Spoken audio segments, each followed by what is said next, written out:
A learning route is a training process organized around successful experiences and good practices on innovative rural and local development. Local actors, the champions, become trainers, and the participants to the learning route, the routers, learn from the innovative experiences through a face-to-face training on the field.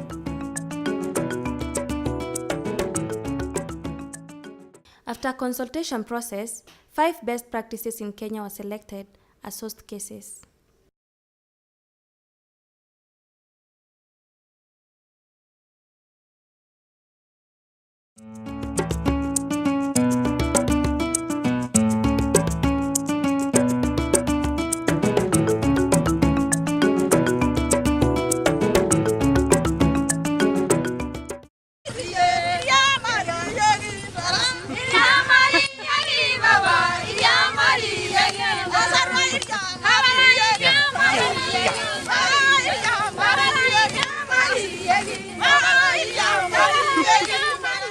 After a warm welcome by the local champions, we, the routers, had the chance to hear why the case is innovative from the main actors organized in a panel. Revenues that are generated through a community project would always go for other community demand. Whatever we get actually gets up to the household level. So this is something we are seeing ahead, and we are saying, okay, fine. For us to be able to penetrate that through, we must start pulling the government now to be part of the partnership again. My name is Khalid bin Auf from the Sudan, and this is for the second day for the learning route workshop. And today we are with the Maasai in the Kilometi village. During the journey, we interacted with the local talents and learned about the challenges and opportunities livestock producers experience in accessing the markets. At one time we can pick somebody and maybe do an interview with them, just ask them, are you a buyer or are you a seller? What are some of the issues you are considering when you are doing the transaction? Prices. What are the prices? So it's just a market area, things happening, and our greatest learning will be what we observe and the questions that we ask. And we want you to interact. You can even decide to buy. What the facilities available in the market? It is the same system of transaction, same system, with exceptions that some of the primary markets in Sudan, they are devoid of the basic infrastructure like the fencing, watersheds, and the rest of the facilities. Our group wanted to talk about the political nature of the market access community. Certainly, there were some learning processes that had to take place, and so we asked in some sort of an open way about how they got along in their group. What we really wanted to find out is about conflict management. And we had a good representation of Maasai women with us to help us understand that. They learned unity. As the program went along and the women began to form their unity, they also found that happened in their families. And so the men not only respected their wives, but they respected the women's group in the community. With that unity and that power, then they see themselves having greater economic activity and power within the community, as well as the social welfare with their families and the larger community group. Astonishingly, I really realized that there is a lot of similarity between the pastoral women there in Sudan and here. And they formed their group. They have a lot of difficulties in coming up as women, where women are always seen to be, role is seen to be limited in our pastoral community to the house and looking after children, and then they rarely participate in public meetings and common meetings where men are there. Similarity is this barrier between trying to enclose the women just for the homework and all public and common issues to be discussed with men, only with male. This is male issue, and even the marketing is a male issue. I think the key element for women to participate is the education. They are women, strong women, and they want to to change their economic state, and they have many good innovations.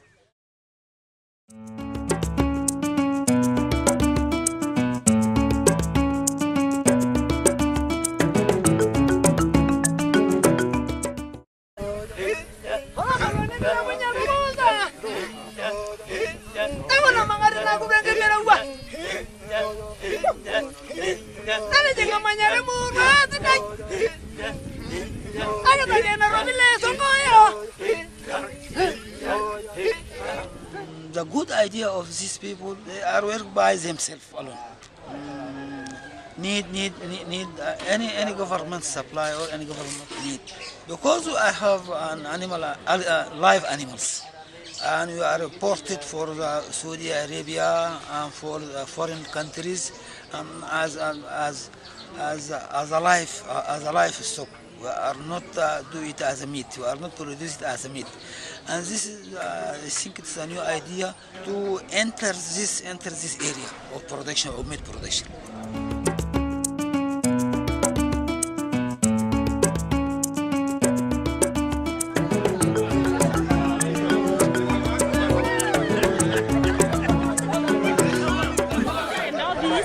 You pick this, you go and cook with your vegetables. Okay. Yeah. Can we go inside now? Yeah, we can go inside. We can go inside. Let's go inside. Let's go. Okay, today we are in the slaughterhouse and the livestock market of Kioni. I think it's really very interesting because we started from the live cow and we went with the cow till we reached the processing area. But the most interesting thing that I never seen before is shooting the live animal till it's slaughtered, and that's really very new to me.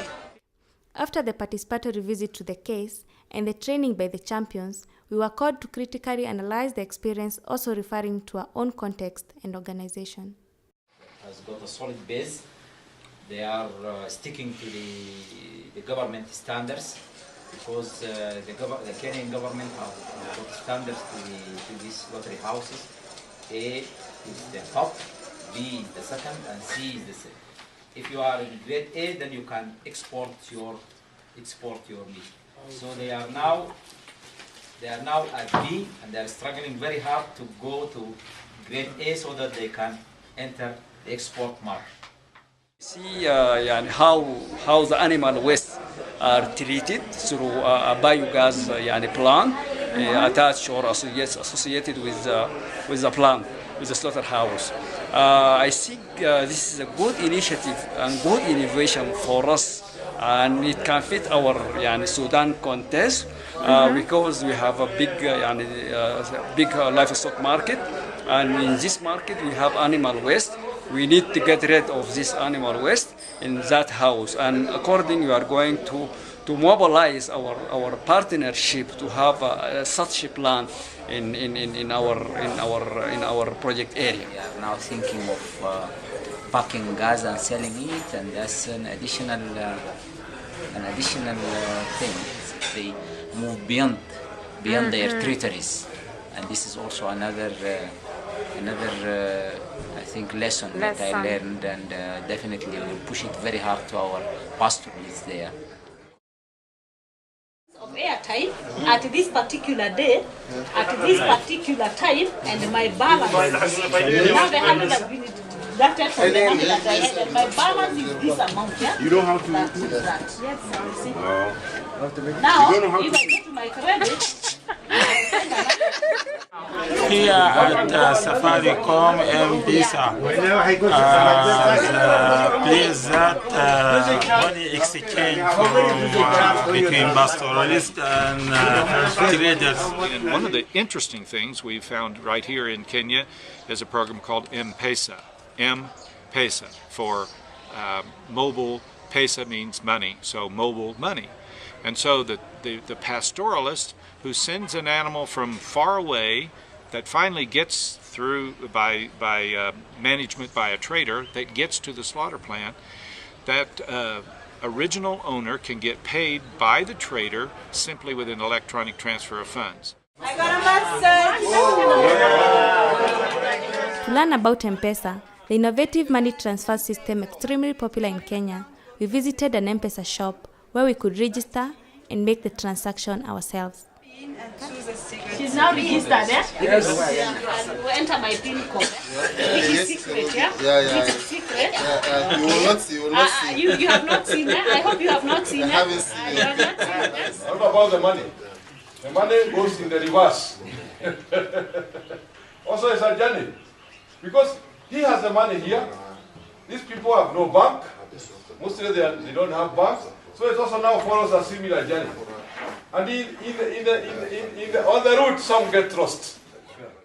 Another one is the low service fees to do a transfer. They told us it's 3% opposed to 10% for a normal bank transfer. So this really saves also money for people. And so there is no cash that hands down from trader to trader and right on back to the pastoralist, but that can go automatically, quickly, which is much safer. It could be replicated in Sudan. Our people are organized in communities and also in village communities, and the using of phone it's very easy for them.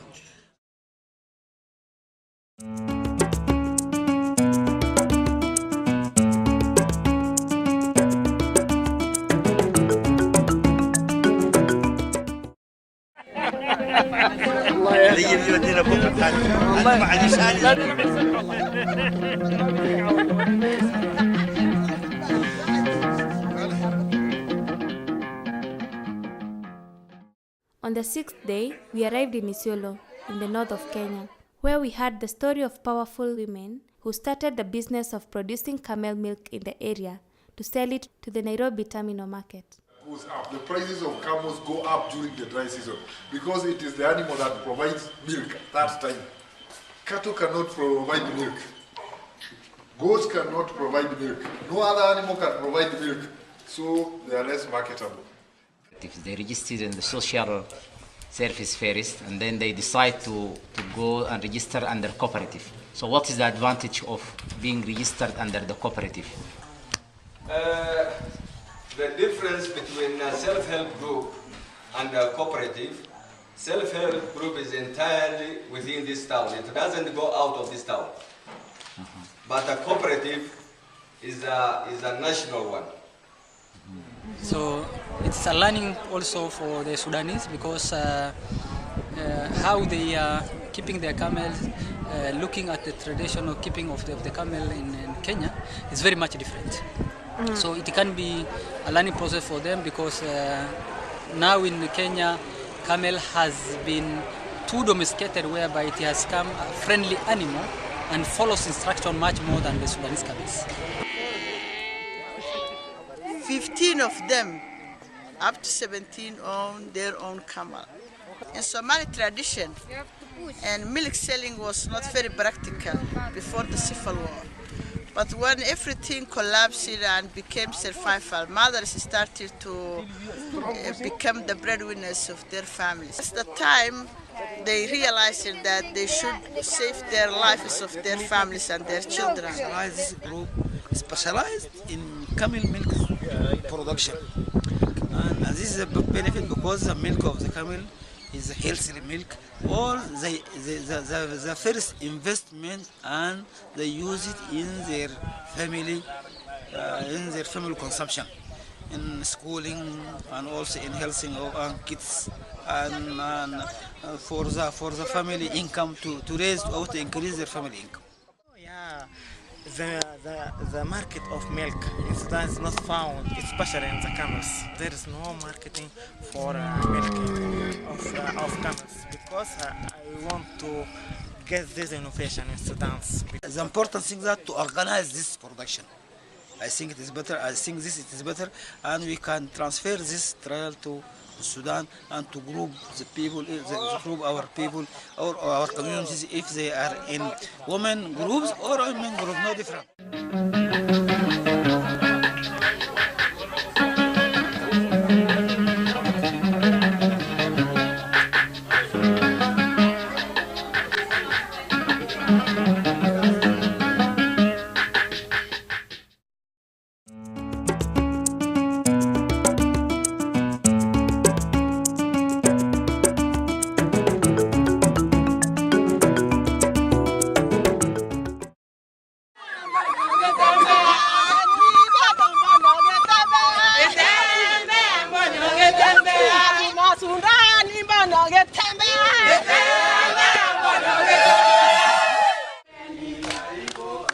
Finally, in Meru, we met the members of the Meru Goat Breeders Association. The case was introduced by the former animal breeding advisor of the Farm Africa NGO.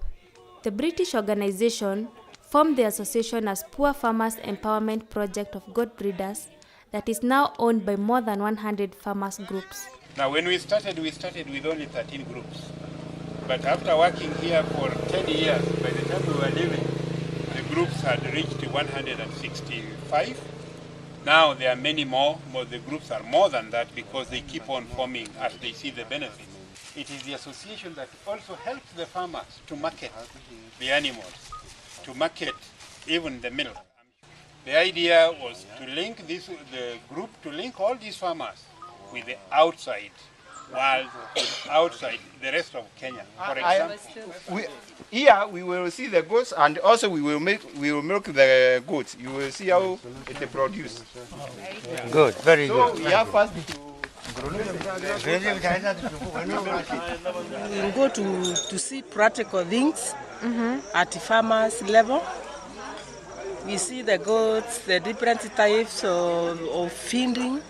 We are talking about the record keeping, marketing, how you can select the breeding, use the manure which come out from the goats. We plant some bananas, maize, beans, avocado trees. We put the manure on top.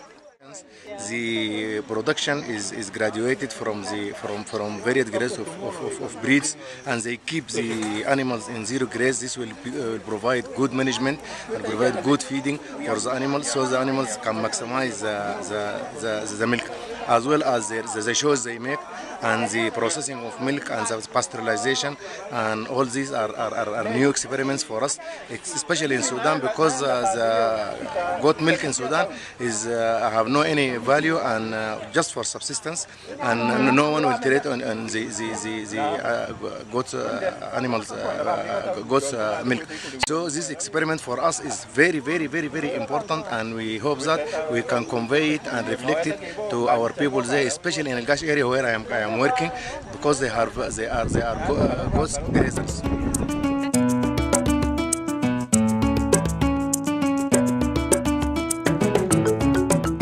After 12 days and many kilometers spent on the road, we met people who were actors of change, and we shared with them our challenges and our experiences, and got inspired by their innovations.